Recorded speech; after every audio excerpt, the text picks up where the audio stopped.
Hi, I'm Isabelle Mauny. I'm actually a French national. I've been living in Spain for 22 years now, so I'm talking to you from sunny Madrid.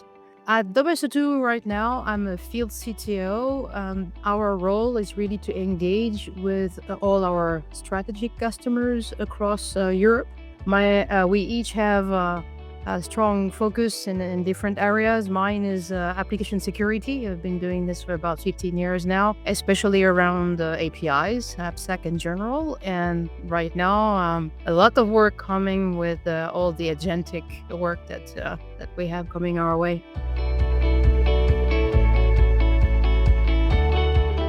So what is WSO2 doing right now?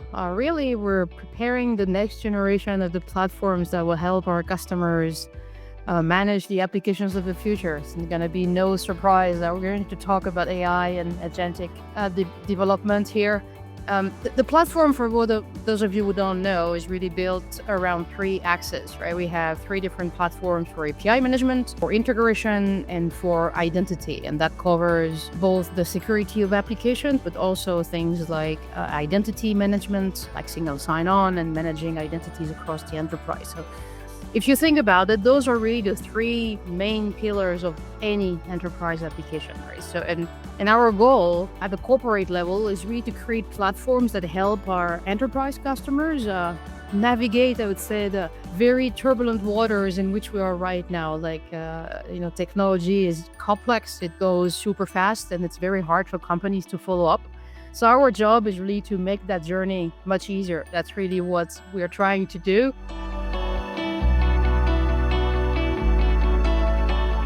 Okay, so value. There's really three main angles of innovation that we are working on right now. The first one is to help our customers be more productive using our platform. This is really ranging from generating code and helping people understand how to use the product more easily, and generating integrations, generating applications directly through natural language. That's one example. Another one would be to find the proper API for a developer among a sea of other APIs deployed in the developer portal. If a developer cannot instantly find what they need, they'll go and create their own. With this tool, which we call API Chat, you can actually find what you want. And also, transform, let's say, governance requirement and rules written usually in Excel or PDF into actual executable roles with something like Spectre roles that you can then engage in your CI/CD. Second angle would be writing the application themselves, so writing agents, giving them the tools that they need so they can act, the famous MCPs everybody's talking about, and something very important, giving them an identity, right? So that you actually consider an agent as if it was an employee of your company, and give them this identity and permissions that they will need as they interact with your system. And we've seen that providing those three blocks, writing the code, writing the MCPs, the identity, are really the key points in writing real application as opposed to just POC's application. And on top of that, observability is critical. So you can know what actually those agents are doing. You can see the traffic going through your LLMs. You can see who is logging into the system. All of that you're going to need to see. And that we do through Mosif, which is a recent WSO2 acquisition. And finally, last point, we have an integration language called Ballerina, and we've been evolving that language, which has really been designed for writing integrations to allow you to write a function in natural language. So open source is, and always been, WSO2 is 20 years old, and we've always been open source. It's one of the heart and the foundation of this company. And first of all, open source is about freedom of choice. A lot of people assimilate free to money and the fact that you can use all those open source projects and not have to pay up front. But really, the origins of open source are about freedom and the free access and to free the code. It's not about money at all. It's about collaborations, about openness. You can get access to the entire code, check what it does. Nothing is hidden. Obviously, then there is no vendor login. You can download our products tomorrow. You can work on them.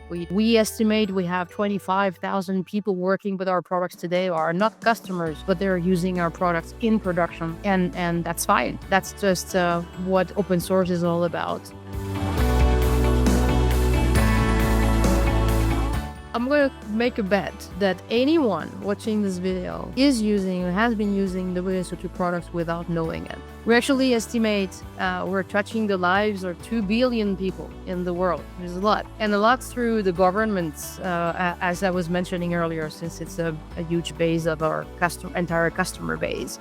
We're pretty humble about it, but really are powering a lot of the systems that a lot of customers are actually using every day. And what I see, so I was saying at the beginning, I personally work with our more strategic customers in Europe, and I can see how critical we are to their business. If we fail, the entire system fails, right? And our really latest strong test has been Black Friday, with very large customers in commerce and retail working with us with no incident to report, just billions of transactions going through our API gateway, for example, to report, which is very satisfactory, obviously. So thank you for watching this video. I invite you to go to our website, WSO2.com. You can see those customer stories I was talking about. Download the products, as I said, completely open.